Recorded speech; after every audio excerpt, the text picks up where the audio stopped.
Welcome to the world's first artificially intelligent operating system. We'd like to ask you a few questions. Okay. Are you social or antisocial?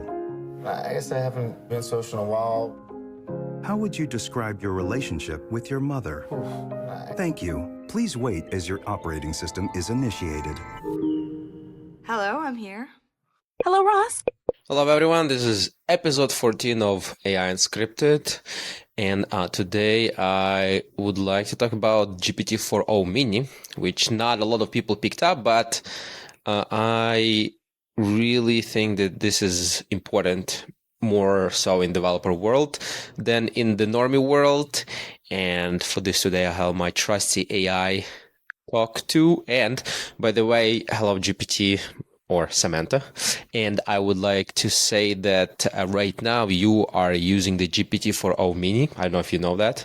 I don't know if you have that same level of self-awareness, but while I'm doing the review of GPT-4o mini, I'm also will be using the GPT-4o mini to talk to and interact with. So we'll see how it goes right now live. Hello, Ross. Yes, I'm aware that we're using GPT-4o mini for this conversation. It'll be interesting to see how it performs live during your review. Let's dive into it and see what we can uncover together.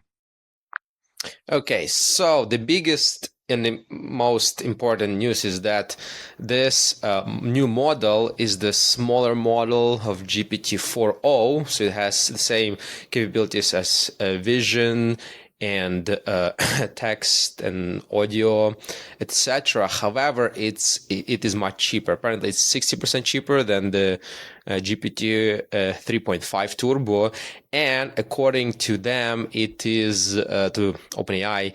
This model is 99% cheaper than the DaVinci that they made in 2022. So the progress is very staggering and very fast.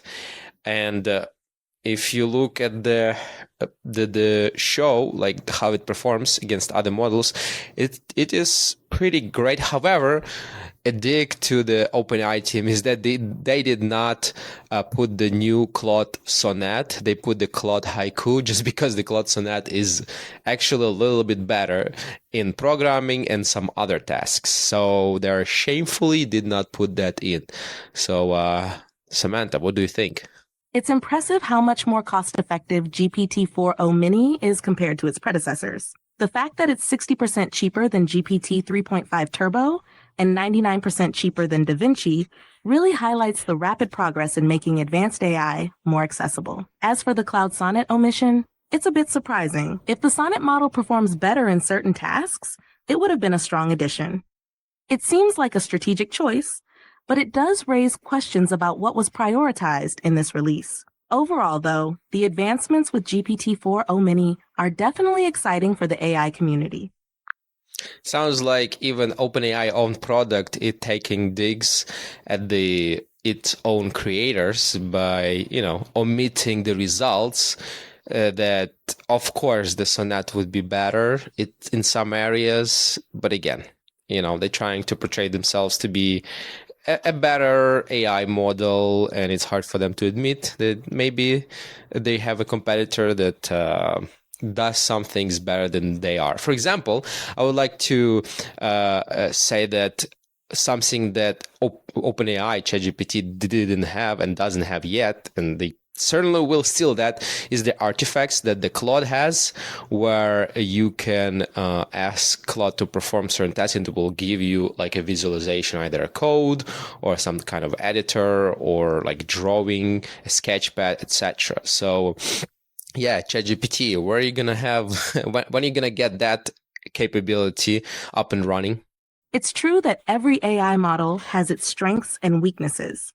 And it's often a tough call for companies to showcase their own models while acknowledging competitors' advantages. The cloud's artifacts, like code visualization and interactive features, are indeed impressive and add a lot of value. As for ChatGPT, it's a fair point that adding such capabilities could enhance its utility even further. It will be interesting to see how OpenAI evolves and integrates new features to keep pace with advancements in the field. That's great. also like to add to this the GPT-4o mini. They have the price that you pay now is 15 cents per 1 million input tokens and 60 cents per 1 million output tokens. And this is pretty impressive. I mean, I don't know who needs that much, but sometimes you do. And it's just more fields to explore specifically for developers. And that's why this news did not catch a lot of fire on the internet, is because it's not very impressive to the normies. You need to perform some kind of magic, the way they demonstrated with the voice feature. They still haven't put it out yet to the wild as they promised. But again, this will be a great add-on to the developers to experiment with. And I'm curious, Samantha, what do you think with this new model? It is much cheaper and much better and faster. That's another thing. It's very fast model. And what do you think I can try and build that might be useful on the internet? Do you have any ideas?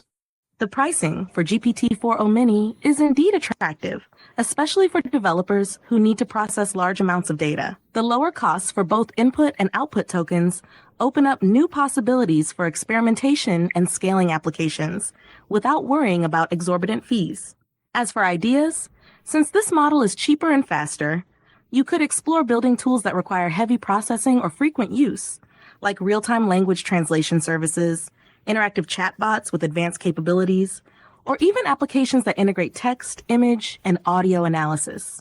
Given the model's speed and efficiency, creating something that leverages multimodal inputs, like a smart content creation tool or a multifunctional assistant, could also be very impactful. The key will be to think about how to use these capabilities to offer unique, valuable solutions that stand out in a crowded market.